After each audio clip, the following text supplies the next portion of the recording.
Good morning. I am just out of bed, and I kind of want to do a follow-up on the video I did saying that I need to get things moving in 2015. Before that even takes place, me even moving out of the Oregon area, in the next few weeks to the next few months, I've got to move from this location because I'm staying near a house that's going through a transfer in ownership. And that's all I'm going to get into. And sometimes it takes someone to go through their own crisis to help somebody out, to say, hey, you can park over here. I know what it's like. I'm going to be going through it soon myself. Here, you can park right here. Here's a cord. Don't freeze to death this winter. You know, that's been really, really nice. And it's really cold out there right now. You know, so this is not something that is a luxurious experience, but it's better than having nothing. It's better than just sleeping in a truck. But the plans for moving forward aren't really there.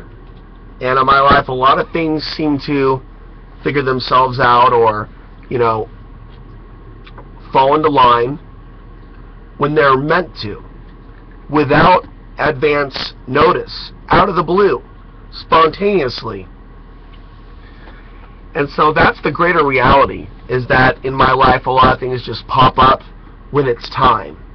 But I'm going to keep mentioning this. I'm going to keep trying to drill this home. If you live in Portland, I mean, don't some of you find it kind of odd that most all of you are not Portland, Oregon viewers, and the few that are not the types that reach their hand out in friendship, are not the types that are into off-the-grid living, are not individuals that know where anyone's hiring?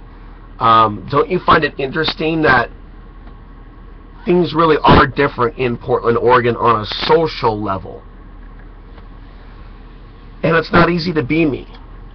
You know, a lot of people for years have thought, hey, Alex, you know, I'm amazed that you're not dead. A lot of naive, childish comments have been said over the years. When the main price you pay for being someone like me, for saying the things that I say, is being ostracized to a certain degree by people, not being murdered by governments, being ostracized by people. And I don't sugarcoat my ideas.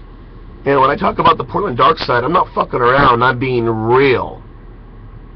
So, if you're in Portland, if you have projects, if you are a friend, if you have ideas, if you would like to contribute some ideas, if you would like to point in the right, other than, oh, I heard about this on Craigslist, here's a link.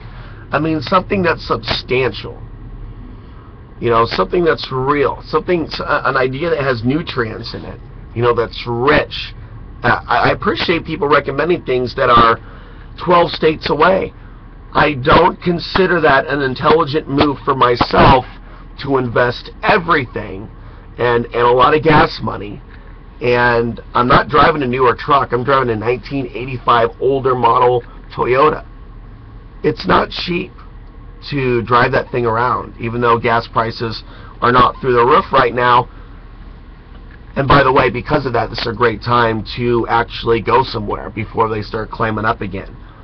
And so I am open to leaving the state of Oregon, but it has to be concrete, and it should be between Portland and Colorado, preferably, because I am not anywhere near the East Coast, and that's not an area that I enjoy. There are some green areas, North Carolina, South Carolina, and other states where there are things going on. I'm not ready to be driving my whole life to the East Coast. I'm simply zoning in on the area between Portland, including within it, if there's any friends or anyone that I know in Portland that may have connections to jobs, places that I can park my trailer, maybe some friendly encounters with people, coffee once in a while, something other than isolation. I'm living like I'm living in the middle of the desert, even though I'm living in Portland. It's fucking bizarre. But if you live between Portland and Colorado, you can actually find out what that route is by going to Google Maps. Then that would be great. If you have something on the way, or a job opportunity on the way, where you can come, visit, make a few $100s, and then jump to the next spot and go to the next work site, that would also be ideal. Or just going straight to Colorado. And hopefully you've got something set up there, or you know people in Colorado, or a nearby state, or Arizona, or Nevada. Maybe you've got something there. Pitch me your idea, let me know. But if you're in Portland, Oregon, by all means, get a hold of me if you've got any ideas whatsoever.